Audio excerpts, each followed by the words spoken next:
दिनेश, मैं आपको बताना चाहूँगा, बीजेपी के विधायक इस समय हमारे पास हैं। कहा जा सकता है कि अब नहीं हैं, क्योंकि बीजेपी ये छोड़ चुके हैं और समाजवादी पार्टी में जाएंगे या कहाँ जाएंगे वो खुद आप बताएंगे। भगवती प्रसाद जी हमारे साथ हैं। भगवती जी, ये बताइए कि स्वामी प्रसाद मौर्य जी ने आज इस्तीफा दे दिया, अब अगला कदम आप लोग का क्या होगा? आपने भी इस्तीफा दे दिया, समाजवादी पार्टी जाएंगे, कहाँ जाएंगे आप? ऐसा है कि अभी हम लोग बैठ करके निर्णय लेंगे। अभी आ रहे भाई साहब स्वामी प्रसाद मौर्य जी आ रहे हैं और हम लोगों को बड़े लंबे समय से मंथन चल रहा था। प्रदेश की जनता बड़े पैमाने पर हम लोगों के पास आती थी और स्वामी प्रसाद मौर्य जी तो सुबह से और रात तक घिरे रहते थे लोगों से, और लोग एक ही आवाज़ करते थे कि भाई जाति व्यवस्था के शिकार लोगों को न्याय दिलाने के लिए आप लोग कदम उठाइए, जल्दी कदम उठाइए।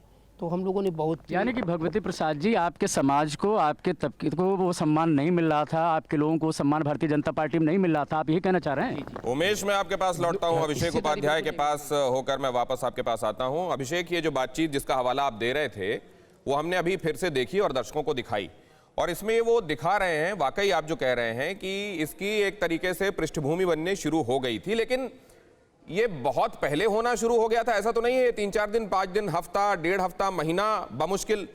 और आपने ये भी पूछने की तब कोशिश की थी कि आपके दिल के करीब कौन है, और आखिरकार वो आज नजर भी आ गया। मतलब क्या उन्होंने मन बना लिया था और इसलिए अब वो ये शिकायतें सामने रख रहे थे, या फिर शिकायतें महत्वपूर्ण हैं, आखिरकार उनको जाना था इसलिए उन्होंने समाजवादी पार्टी चुनी? देखिए, उनका मैं पिछले उनके यहाँ पर यूपी में पिछले 3 महीनों में उनके मैंने 3 इंटरव्यू किए और तीनों इंटरव्यू में क्लियर संकेत था। सबसे पहले उन्होंने मुझको ये कहा था कि योगी हमारा चेहरा नहीं होंगे, चेहरा तो कोई और होगा, क्लियर उन्होंने कहा था।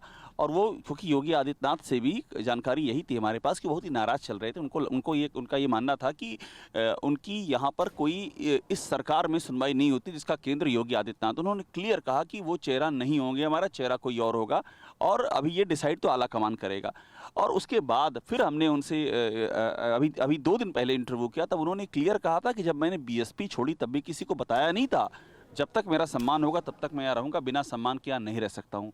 एक और इंटरव्यू बीच में मैंने किया इसी 3 महीनों में, जिसमें उन्होंने क्लियर कहा कि जिसकी जितनी भागीदारी, जिसकी जितनी संख्या भारी, उसकी उतनी हिस्सेदारी, ये यहाँ नहीं होता, ये सिर्फ बीएसपी में होता था। तो ये क्लियर, वो इस बात को लेकर के उनकी सारी बातें क्लियर थी कि वो बहुत ही नाराज़ हैं, नाखुश हैं। और ये जो हुआ अभी लेटेस्ट में, जिस तरह से टिकटों को लेकर के बात शुरू हुई, जो चुनाव समिति बनी उससे उनको बाहर, उसमें उनको नहीं रखा गया, ये समझ लीजिए कि ये आखिरी कील साबित हुआ और उन्होंने फाइनली इस्तीफा दे दिया है। दिनेश, परवाह देश की, सोमवार से शुक्रवार रात 10 बजे TV9 भारतवर्ष पर।